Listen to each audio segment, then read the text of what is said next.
জাতীয় নির্বাচন আয়োজনে সহযোগিতার প্রতিশ্রুতি জাতিসংঘের, সংস্কার প্রক্রিয়া এগিয়ে নিতে সমর্থন পুনর্ব্যক্ত। ডাকসু নির্বাচনে প্রকাশ্যে সহ অবস্থান, আড়ালে সাইবার বুলিং, আচরণবিধি লঙ্ঘনের মূল প্ল্যাটফর্ম সামাজিক মাধ্যম। দেখছিলেন ক্রাউন সিমেন্ট সংবাদ শিরোনাম, এবারে বিস্তারিত। আগামী ফেব্রুয়ারিতে জাতীয় নির্বাচন আয়োজনে সহযোগিতার অঙ্গীকার করেছে জাতিসংঘ। সংস্থাটির আবাসিক সমন্বয়কারী গোয়েন লুইস বলেছেন, বাংলাদেশের গণতান্ত্রিক উত্তরণের জন্য এই নির্বাচন অত্যন্ত গুরুত্বপূর্ণ। বৃহস্পতিবার রাষ্ট্রীয় অতিথি ভবন যমুনায় প্রধান উপদেষ্টা ডক্টর মোহাম্মদ ইউনূসের সাথে বৈঠক করেন গোয়েন লুইস। বৈঠকে ডক্টর ইউনূস ও লুইস জাতিসংঘ ও তত্ত্বাবধায়ক সরকারের মধ্যে দৃঢ় সহযোগিতার প্রশংসা করেন। বাংলাদেশের উন্নয়ন অগ্রাধিকার এবং সংস্কার এজেন্ডা সম্পর্কিত বিভিন্ন বিষয়ে আলোচনা হয় তাদের মধ্যে। ফেব্রুয়ারিতে সাধারণ নির্বাচনের আগে বাংলাদেশ নির্বাচন কমিশনকে সমর্থন করতে জাতিসংঘের চলমান অঙ্গীকার ও সংস্কার ও উত্তরণ প্রক্রিয়ায় জাতিসংঘের দৃঢ় সমর্থন পুনর্ব্যক্ত করেন লুইস। নিউ ইয়র্কে আসন্ন জাতিসংঘ সাধারণ পরিষদের বৈঠক এবং এই মাসের শেষের দিকে রোহিঙ্গা সম্মেলনের প্রস্তুতিও পর্যালোচনা করা হয়। রোহিঙ্গাদের জন্য আন্তর্জাতিক অর্থায়নে ঘাটতি নিয়ে উভয় নেতা গভীর উদ্বেগ প্রকাশ করেন। অর্থায়নের ঘাটতি মোকাবিলা এবং রোহিঙ্গা জনগোষ্ঠীর জন্য বর্ধিত সহায়তার জরুরি প্রয়োজনীয়তার উপর জোর দেন প্রধান উপদেষ্টা ডক্টর মোহাম্মদ ইউনূস। সকল পর্যায়ের প্রার্থীদের সহাবস্থান ও উৎসব মুখর পরিবেশে ডাকসু নির্বাচনের প্রচার প্রচারণা চললেও কিছুতেই বন্ধ হচ্ছে না সাইবার বুলিং।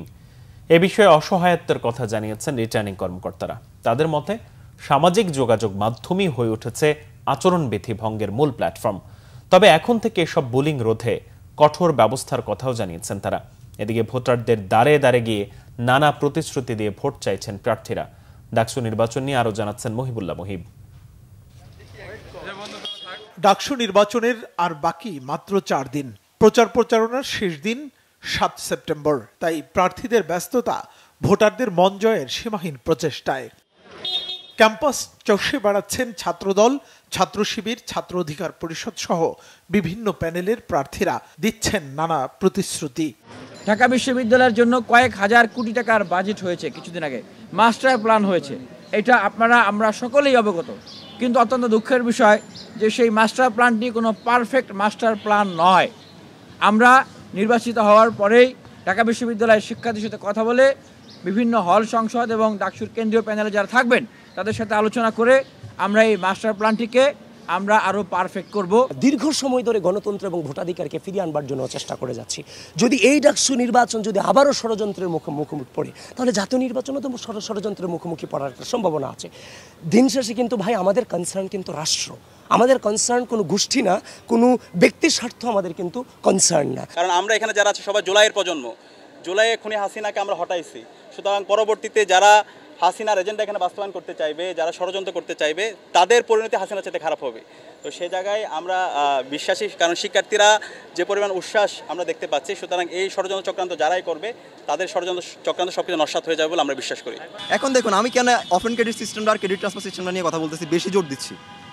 24 পরবর্তী সময়ে ডাকসুটা হচ্ছে আমাদের কণ্ঠস্বর, আমাদের হচ্ছে যে নতুন করে ক্যাম্পাসটাকে স্বপ্নের ক্যাম্পাস বিনির্মাণের একটা সুযোগ।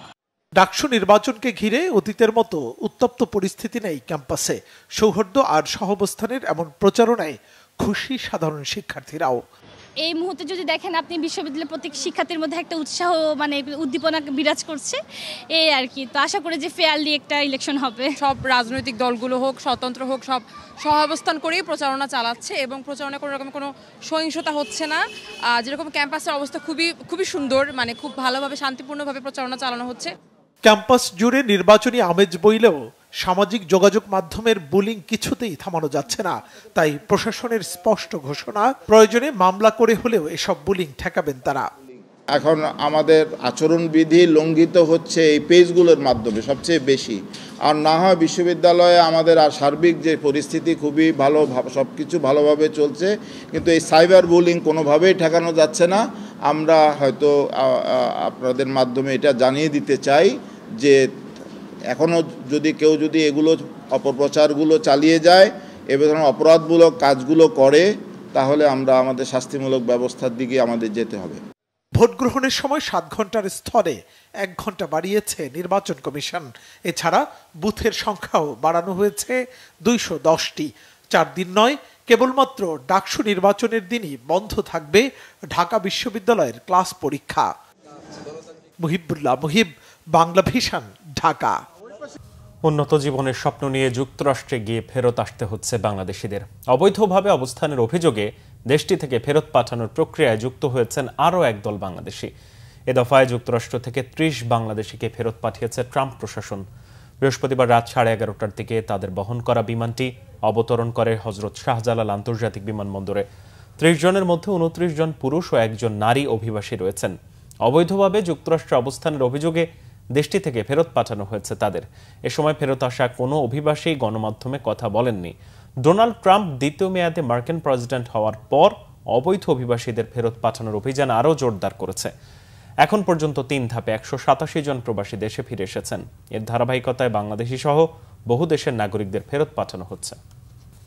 এই ছিল এখনকার মতো। পরের সংবাদ বেলা 11টায়। এছাড়া বাংলা ভিশন সংবাদ ও সংবাদ সংশ্লিষ্ট অনুষ্ঠান দেখতে ভিজিট করুন www.bvnews24.com ও facebook.com/banglavisionnews এবং সাবস্ক্রাইব করুন youtube.com/banglavisionnews। ধন্যবাদ।